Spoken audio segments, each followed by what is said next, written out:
kalau ada orang yang kurang pengetahuan tentang musik atau tidak berselera dalam musik, ya bisa disebut tidak beradab, kurang beradab, bukan tidak beradab, kurang beradab. Misalnya ada yang bilang Ahmad Dhani itu pekok gitu. Pekok kan bahasa Jawa, bahasa Jogja, bego. Ahmad Dhani itu bego gitu. Nah, itu akan terbantahkan ketika mereka mendengarkan karya saya gitu.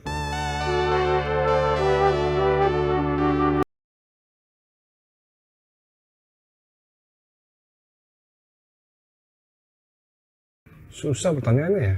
Apa yang orang tidak bisa dapatkan dari musik? Gak ada ya, semua bisa didapatkan dari musik. Joy, happiness, semuanya bisa didapatkan dari musik. Justru kalau orang nggak paham musik, berarti dia ya nggak bisa menikmati hidup gitu. Karena musik itu adalah salah satu cara kita bisa menikmati hidup. Dan musik itu salah satu tanda bahwa kita beradab. Kita punya pengetahuan soal budaya, salah satunya musik. Jadi kalau ada orang yang kurang pengetahuan tentang musik atau tidak berselera dalam musik, ya bisa disebut tidak beradab, kurang beradab, bukan tidak beradab, kurang beradab. Karena musik itu lambang peradaban.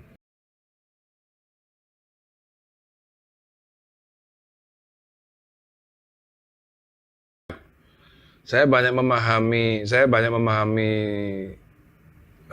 sesuatu, misalnya agama.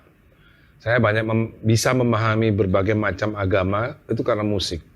Karena saya bisa memahami berbagai macam jenis musik. Dengan saya bisa memahami berbagai macam jenis musik, buat saya lebih mudah untuk memahami beberapa agama dan juga kepercayaan dan aliran-alirannya.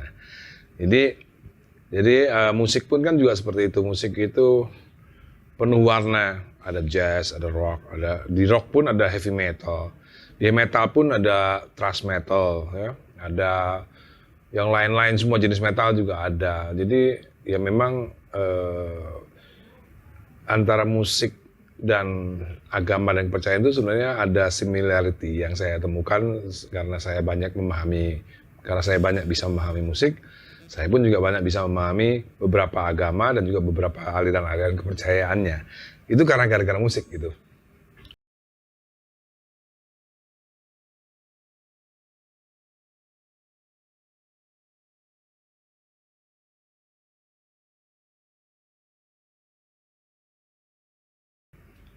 Ada yang bilang musik selera, ya itu kan selera kamu, ya itu selera kamu.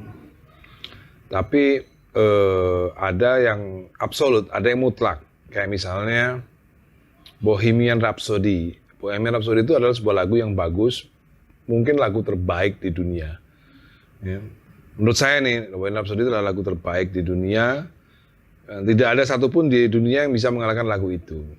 Tapi kalau ada yang bilang bahwa saya nggak suka lagu Bohemian Rhapsody, nah itu berarti ada sesuatu yang salah pada diri orang itu. Karena Bohemian Rhapsody adalah lagu terbaik di dunia itu adalah mutlak, nggak bisa dibohongin gitu. Nah, saya berusaha menciptakan sebuah karya yang mutlak gitu ya. Jadi orang yang paham musik pun tahu bahwa ini musik bagus. Orang yang nggak suka musik pun, orang yang kurang apresiasi dalam musik pun juga suka dengan Dewa. Nah itu saya berusaha menggabungkan itu. Saya berusaha menggabungkan orang yang punya knowledge soal musik, dia akan beranggapan, punya asumsi, punya apresiasi yang baik terhadap Dewa 19. Begitupun juga dengan orang-orang yang commoners itu juga merasa suka dengan Dewa 19 gitu. Jadi misalnya ada orang yang bilang, ada yang bilang Ahmad Dhani itu pekok gitu. Pekok kan bahasa Jawa, bahasa Jogja, bego. Ahmad Dhani itu bego gitu. Nah, itu akan terbantahkan ketika mereka mendengarkan karya saya gitu. Jadi nggak mungkin orang bego, orang pekok bikin lagu-lagu seperti Roman Picisan, ya, Persembahan dari Surga, atau lagu-lagu Dewa yang lain, Arjuna Mencari Cinta dan lain, nggak mungkin lah. Itu tidak mungkin dihasilkan oleh orang-orang yang pekok atau bego gitu. Malahan kalau dengerin lagu-lagu Dewa seperti Selatan Jakarta, ya, Suara Alam, itu lagu keren. Ya hanya orang nggak normal aja yang bilang bahwa lagu-lagu Dewa itu nggak keren. Dan hanya orang keren yang bisa menciptakan lagu keren. Hanya orang keren yang bisa memproduksi lagu keren. Itu penemuan saya akhir-akhir ini di tahun 2021. jadi jadi nggak mungkin orang bilang bahwa Dewa itu nggak keren, nggak mungkin. Lagu-lagunya keren, berarti orangnya keren-keren.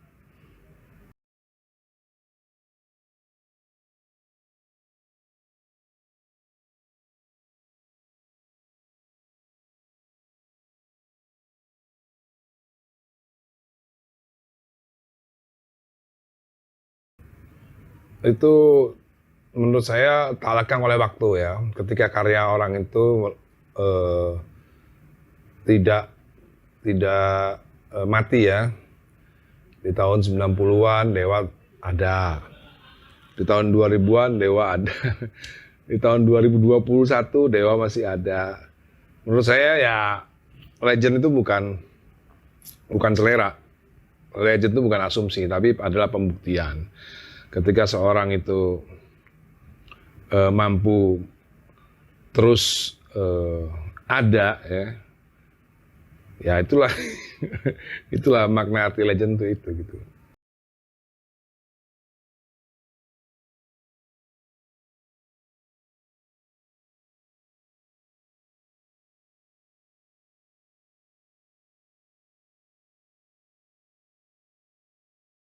Sisi songwriting sebenarnya pengarang lagu Indonesia itu sebenarnya 11-12 sebenarnya ya dengan orang-orang bule. Nah, cuman masalahnya kan lagu Indonesia kan tidak berlirik Inggris, cuman masalahnya itu aja. Seandainya ada yang bisa mengusahakan, entah itu pemerintah atau pengusaha yang bisa menjual nada-nada buatan orang Indonesia ini dan dipertemukan dengan lirik-lirik Inggris yang baik.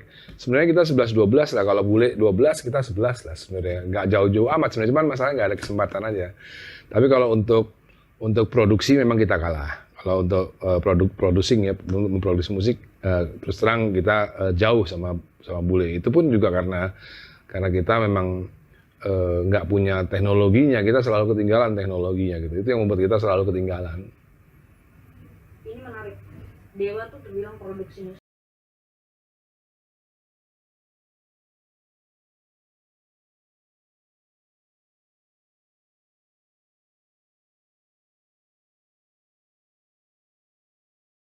Noah baik, Noah bagus juga, Neji bagus juga, nggak banyak yang bagus.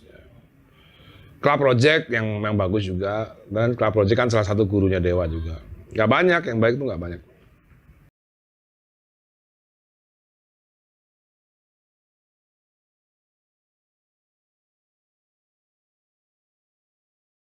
Nah, selama ini pemerintah tidak pernah support sama musik Indonesia, itu aja.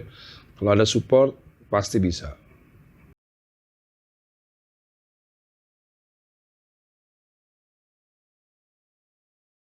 Kerja, karena pandemi, jadi saya banyak bekerja di rumah, termasuk bangun ini fasilitas ini Wisma Dewa akan jadi sebuah restoran.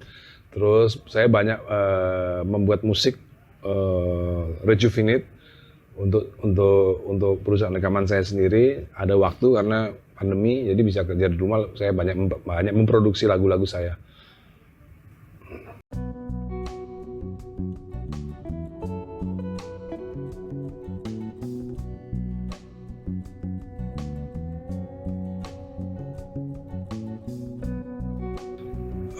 Hati-hati, cepat juga nggak terlalu hati-hati banget gitu.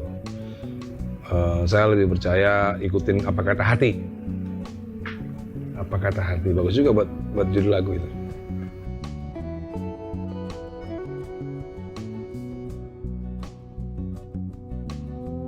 Lalu saya sudah senang dengan masa sekarang, karena misalnya gini ya, misalnya saya kembali di tahun let's say 2015 gitu ya, Muhammad Ali belum lahir, dia lahir 2016 gitu. Sementara kebahagiaan saya lengkap ketika ada Muhammad Ali, dia the bungsu, yang anak bungsu.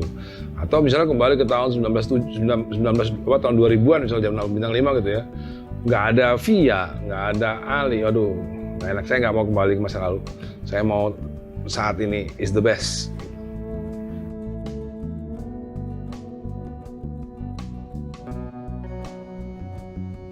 Saya selalu bersyukur. Saya selalu bersyukur. Siapa sosok yang dianggap sangat berpengaruh di kehidupan Ahmad Dhani? Banyak sih, banyak. Saya punya beberapa guru spiritual, beberapa mas-mas, beberapa mbak-mbak yang bisa saya dengar juga gitu ya. Mbak Yu dan Kang Mas.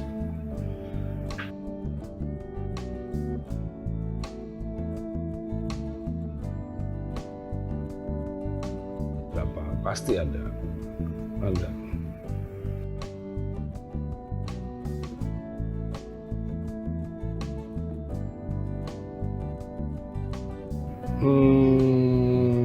Ya menurut saya hidup adalah perjuangan. Ya memang hidup itu adalah perjuangan, bukan masalah menang atau kalah gitu ya. Yang penting berjuang. Menang atau kalah itu nomor 2 gitu. Jadi bukanlah hidup itu adalah mencari kemenangan, itu enggak. Yang penting berjuang gitu. Itu yang paling penting gitu. Kalah menang nomor 2.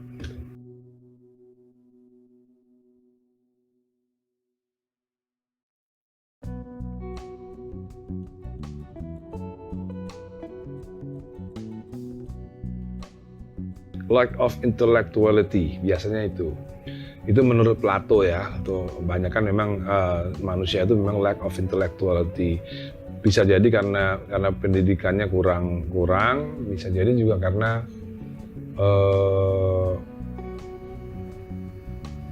bisa jadi memang karena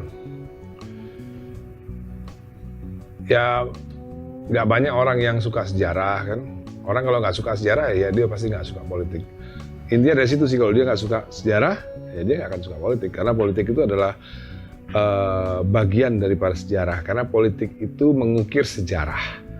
Gitu. Jadi kalau dia nggak suka sejarah, ya dia pasti nggak suka politik. Intinya sih itu aja sih. Orang kalau nggak suka sejarah, dia nggak akan suka politik.